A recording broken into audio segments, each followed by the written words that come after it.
کہ کل کہاں سے بات کر رہا تھا اور آج بات کہاں کر رہا ہے. یہ اپنا اپنا مزاج ہوتا ہے نا, اپنی طبیعت کے مطابق چلنا ہے. سنا یہی ہے کہ الامر فوق الادب, کہ جب حکم مل جائے تو پھر ادب نہیں کرنا, پھر حکم پہ.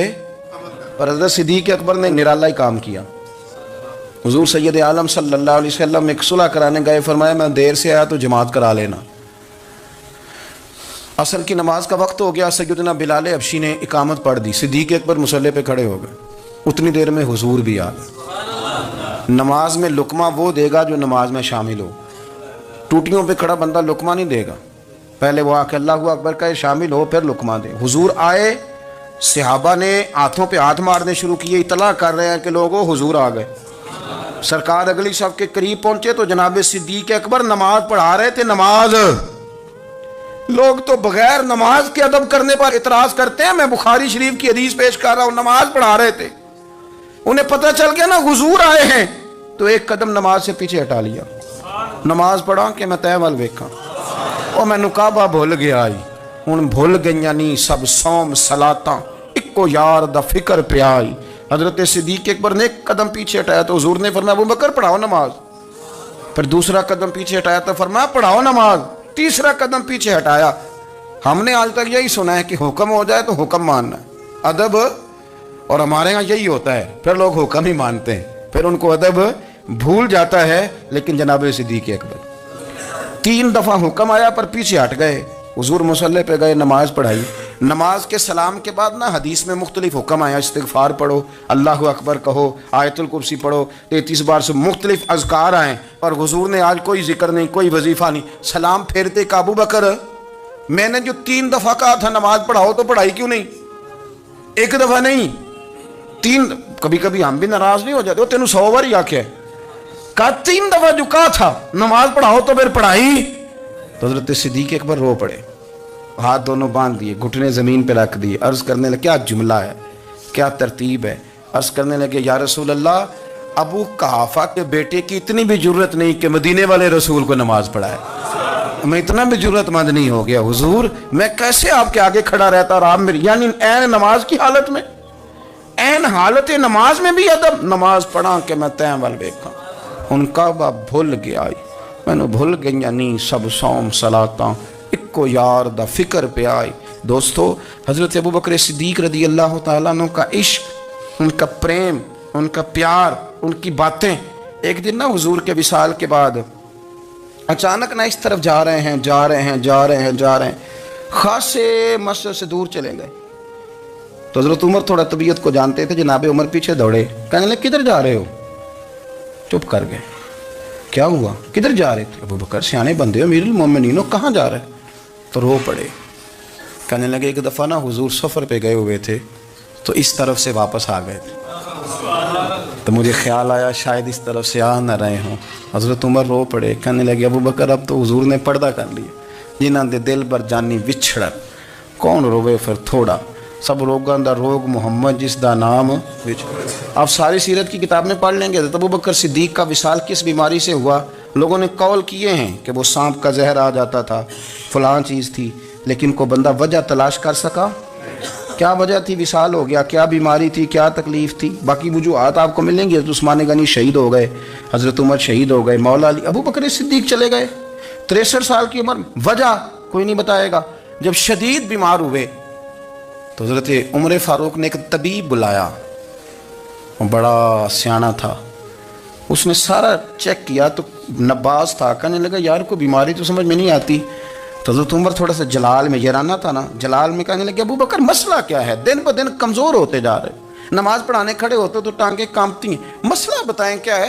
طبیب اتنا بڑا ہے, یہ تو بندہ کا چہرہ دیکھ کے بیماری بتا دیتا ہے, اور یہ کہہ رہا ہے کوئی بیماری نہیں. تو حضرت صدیق اکبر خاموش ہیں. پھر حضرت عمر کہنے لگے ہم سارے آپ کی وجہ سے چلتے ہیں, لوگ سارے پریشان ہیں, آپ حضور کے جانشین بتاتے کیوں نہیں. جب تیسری دفعہ کہا تو حضرت صدیق اکبر کہنے لگے عمر زیادہ باتیں نہ کر, تجھے پتہ نہیں مجھے کیا بیماری ہے؟ نہیں پتہ تو میں بتاؤں, نہیں پتہ تجھے, بول. تو جناب عمر رو پڑے, کہنے لگے ابو بکر مجھے پتہ ہے, آپ کا دیدار کے بغیر کام نہیں چلتا. وقت نا لمبا ہو گیا, چر ہو گیا, میں نے ترلے لیندے ہیں, کدی موڑ میرے ول واگا, خواب میری وچ ایک وار جہاں میں ساری عمر نہ جاگا. مجھے پتہ ہے آپ کے مرض کا، پر ابو بکر امت کو ضرورت بھی تو ہے نا. تو حضرت صدیق اکبر کہنے لگے بس ہو گئی ہے، اب میری وصیت یاد رکھنا، جب میں دنیا سے جاؤں تو اٹھا کے میرا جنازہ قبر رسول پہ لے جانا اور پہلے پوچھ لینا کہ ابو بکر حاضر ہے، اجازت ہو تو مجھے دفن کر دینا، ورنہ جنت البقیع میں. تو لوگ کہتے ہیں ابھی جنازہ ہی رکھا ہی تھا کہ دروازہ اندر سے خود بخود کھل گیا اور آواز آئی اب دیر نہ کرو، محبوب کو محبوب کے ساتھ ملا دو. حضرت ابو ذر غفاری فرماتے تھے مجھے میرے نبی پاک نے 6 باتوں کی وصیت کی تھی. اپنے بچوں کو بھی بتاتے تھے، دوستوں کو بھی. 6 باتوں کی حضور نے وصیت کی تھی. سب سے پہلے حضور نے فرمایا تھا ابو ذر مسکینوں سے محبت کرتے رہنا. دوسرا نبی پاک صلی اللہ علیہ وسلم نے فرمایا تھا جب بھی دیکھنا نیچے والوں کو دیکھنا، اوپر والوں کو نہ دیکھنا. مالداروں جاگیرداروں پہ توجہ نہ کرنا، ذہن خراب ہوگا. نیچے دیکھنا، غریبوں کی طرف توجہ رکھنا. تیسرے نمبر پر نبی پاک صلی اللہ علیہ وسلم نے فرمایا تھا ہر حال میں حق بات کہنا اگرچہ وہ کڑوی ہو. چوتھے نمبر پہ میرے محبوب نے فرمایا تھا اللہ کے معاملے میں کسی کی پرواہ نہ کرنا، کوئی کیا کہتا ہے کہتا رہے، تم رب کے رستے پہ چلتے رہنا، ملامت کی پرواہ نہ کرنا. اور 5ویں نمبر پر میرے نبی پاک نے مجھ سے کہا تھا اگر رشتہ دار تجھ سے تعلق توڑیں بھی نہ تو جوڑ کے رکھنا، صلہ رحمی نہ چھوڑنا. میں نے شروع میں ایک بات کی تھی کہ اپنی خواہشات کو نا حضور کا غلام بنا دیں، سوچیں سمجھیں کہیں وہ لفظ جو مدینے والے رسول کو پسند ہیں، پھر دیکھنا مسلمان ہونے کا مزہ آئے گا، پھر ذائقہ نصیب ہوگا. اللہ ان کے درجات بلند فرمائے. آخر دعوانا